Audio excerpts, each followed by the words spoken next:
আজকে আমি কথা বলছি অশ্নির গ্রোভার। এ আগে শার্ক ট্যাঙ্কে আসতো, আর এর যে অ্যাটিটিউড সেটা আমার কোনো দিনই ভালো লাগেনি। আহ, ও ভারত পে যে ইউপিআই আইডি সেটার ফাউন্ডার, তাছাড়া আর কোনো বড় কাজ করতে পারেনি। কিন্তু ব্যাপার হচ্ছে যে অশ্নির গ্রোভারের মানে ভাব ভঙ্গি ভঙ্গি এমন যে আপনার খারাপ লেগে যাবে।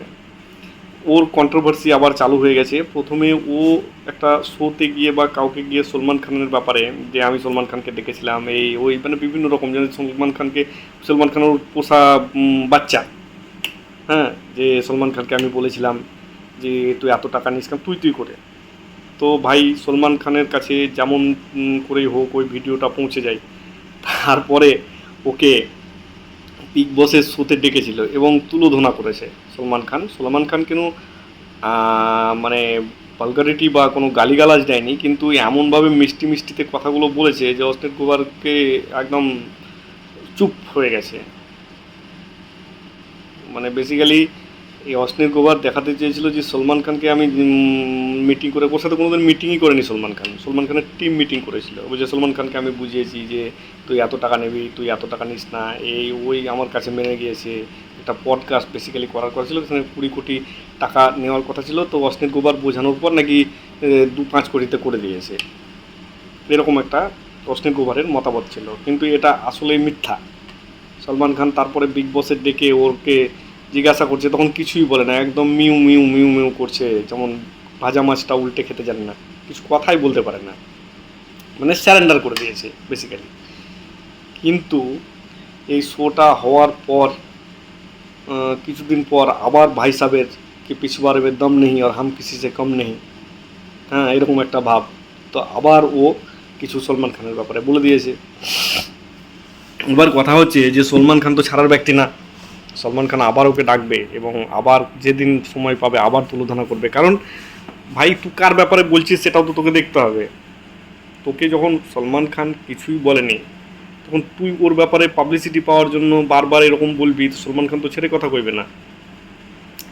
আর সত্যি কথা বলতে ভাই ওকে তো শার্ক ট্যাঙ্ক থেকে বার করে দিয়েছিল। ওর অ্যাটিটিউড বা কথাবার্তার যে টেকনিক, আরে আপনি যতই বড় ব্যক্তি হন, আপনি সামনে যে এসছে আপনার সামনে কিছু দেখাতে বা কিছু, আপনি সেটাকে ভালোভাবে দেখুন, সেটাকে দেখো ভালোভাবে। আর তুতুকারি করে কথা মানে একটা তোমার নিজের পরিচয় দেয় যে তুমি কতটা সংস্কারী বা তুমি কতটা শিক্ষিত। কখনোই কাউকে ডিসরেসপেক্ট করা উচিত না, কখনোই কারোর ডিগনিটি নিয়ে খেলা উচিত না।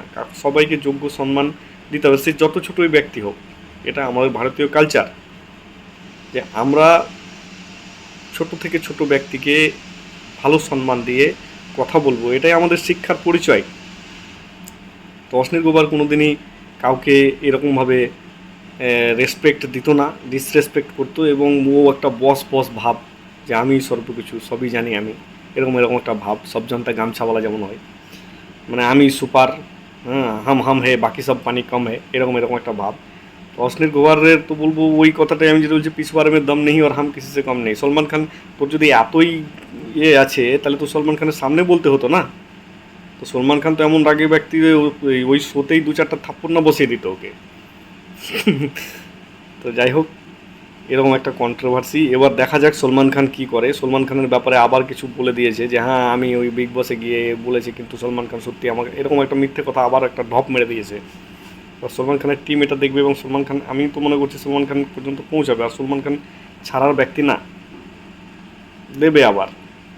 তো যাই হোক, আপনারা যদি অশ্লীল গোবরকে না জানেন তো ভিডিওটার মাধ্যমে জেনে নিন। আর ওর কন্ট্রোভার্সি আবার আসবে, এটা একটা ট্রেন্ডিং চলছে, তো সেই জন্যই এই ভিডিওটা আমার বানানো। ভালো থাকবেন সবাই, আজকের মতো এখানেই রাখছি। বিমল চ্যাটার্জির নমস্কার। কমেন্ট বক্সে এসে লিখে জানাবেন যে আপনারা অশ্লীল গোবরকে জানেন কি জানেন না, সলমান খানকে তো জানবেনই জানবেন।